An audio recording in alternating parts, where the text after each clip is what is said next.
Homeopathy को समझने के लिए बहुत कुछ और समझना पड़ता है। वो एक शेर मुझे याद आ रहा है, एलोपैथी के जो मुरीद हैं उनकी तरफ मैं कहना चाहता हूं कि कोई अपनी ही नजर से तो हमें देखेगा, कोई अपनी ही नजर से तो हमें देखेगा, एक कतरे को समंदर नजर आए कैसे।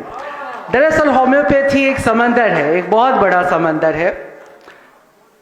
होम्योपैथी को थोड़ा समझना पड़ता है। यह अकेली दवाई है जिसे समझना पड़ता है थोड़ा सा। अगर आप होम्योपैथी को समझते नहीं हैं तो होम्योपैथी असर तो करती है, लेकिन मुझे लगता है थोड़ी धीमी धीमी असर करती है। और अगर आप समझ जाते हैं इसे, तो इससे इंस्टेंट तो कोई दवा है ही नहीं। एलोपैथी भी इतनी इंस्टेंट काम नहीं कर सकती जैसे होम्योपैथी काम करती है। एक कहानी है, बहुत सारे लोग यहाँ हमारे मुस्लिम बंधु होंगे, हो सकता है कुछ ईसाई होंगे तो पता होगी, लेकिन हिंदू जो लोग हैं उनको कम पता होगी। इब्राहिम एक नाम है पूरी दुनिया में, खासतौर पे भारत के बाहर जो एक व्यापक धर्म है, विस्तार जिसने लिया, यहूदी धर्म, ईसाई धर्म और इस्लाम, इन तीनों के केंद्र में, इनकी शुरुआत में जो एक नाम आता है इसके पैगंबर का, उसका नाम है इब्राहिम। इब्राहिम की कहानी की खूबसूरती यह है कि इब्राहिम एक बहुत बड़े बुत तराश और बुत परस्त परिवार में पैदा हुए। एक ऐसे परिवार में जहां न केवल बुतों की पूजा की जाती थी बल्कि बहुत ही खूबसूरत बुत तराशे जाते थे। इब्राहिम छोटे थे और वो भी ऐसा समझते थे कि इन बुतों के अंदर खुदा है। एक दिन ऐसा हुआ कि कोई बुत गिर गई। इब्राहिम लगातार कहते रहे, उठ जा, उठ जा, उठ जा, और वो बुत खड़ी नहीं हुई। इब्राहिम ने सारी बुतें तोड़ दी और तलाश करनी शुरू कर दी कि दरअसल वो खुदा है कहां जो बुतों को खड़ा कर सकता है, जिंदा कर सकता है, उसमें जिंदगी दे सकता है। यकीनन ये बुत नहीं है, ये चांद नहीं है, ये सितारे नहीं है, ये आफताब नहीं है। और आखिरकार वो एक नूर तक पहुंच गए, एक रोशनी तक पहुंच गए कि हाँ वो खुदा है जिसकी वजह से सूरज चमकता है, जिसकी वजह से चांद चमकता है, जिसकी वजह से सितारे चमकते हैं। और वो जो एक बुत परस्त और बुत तराश परिवार में, मूर्तियां बनाने वाले परिवार में पैदा हुआ जो बच्चा था, वो मूर्तियों के खिलाफ एक धर्म शुरू करता है, बुतों के खिलाफ, बुत परस्ती के खिलाफ खड़ा होता है और इस दुनिया को उस ताकत से जोड़ता है जो दिखाई तो नहीं देती लेकिन पूरी दुनिया को चलाती है, ऑपरेट करती है, उसे बनाती भी है, बिगाड़ती भी है।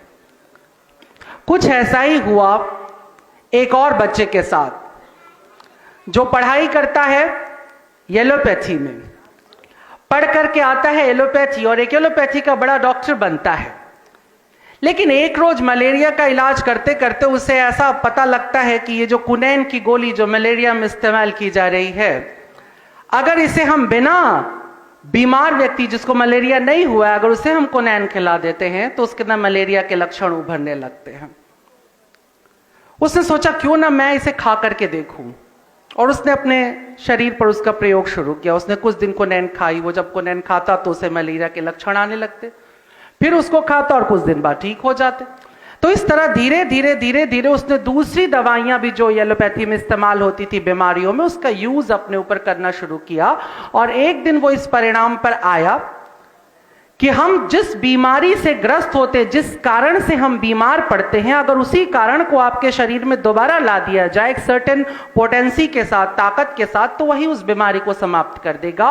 और वो व्यक्ति है सैमुअल हिनमैन, एक एलोपैथी का डॉक्टर। जैसे इब्राहिम के लिए मैंने कहा बुत परस्ती से निकल कर करके वो एक ऐसी दुनिया तक पहुंचते हैं जहां अदृश्य ताकत हमें ठीक करती है, चलाती है, जलाती है। ठीक वैसे हिनमैन एलोपैथी की दुनिया में बड़े होते हैं, लेकिन उसे छोड़ते हैं और एक नई पैथी, बिल्कुल नई पैथी पैदा करते हैं, होम्योपैथी, जिसका मतलब है जो रोग तुम्हारे अंदर है वही तुम्हारा इलाज है। दरअसल होता भी यही है, जो तुम्हारी बीमारी है वही तुम्हारा इलाज होती है। भारतीय शास्त्रों में कहते हैं कि जो तुम्हारी कमजोरी है वही तुम्हारी स्ट्रेंथ है। अगर तुम अपनी स्ट्रेंथ को जानना चाहते हो, स्ट्रेंथ ढूंढना शायद मुश्किल होता है, तो तुम अपनी कमजोरी को ढूंढ लो। वो तो हमेशा चित्कार करके बताती कि मैं यहां हूं।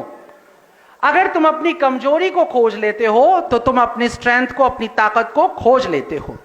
अगर किसी आशिक की कमजोरी है उसके दिल में बसी मोहब्बत, तो वही उसकी मजबूती भी है। आप मजनू को याद ही नहीं करते अगर वो दीवाना नहीं हुआ होता, कोई रीजन नहीं था उसे याद करने का। आपके दिल में, आपके जहन में जो चीज कमजोरी है, मैं खली साहब के साथ, आप सामने आपके बैठे हैं खली साहब, ये जो आप लंबी कदकाठी देख रहे हैं, जो इनका शरीर का बल देख रहा है, ये किसी स्तर पे कमजोरी भी सिद्ध हो सकती थी, लेकिन खली साहब ने उसे स्ट्रेंथ में बदल दिया और आज दुनिया के अंदर एक अचंभा है, एक अचरज है। नवाजुद्दीन सिद्दीकी साहब को आप देख रहे हैं।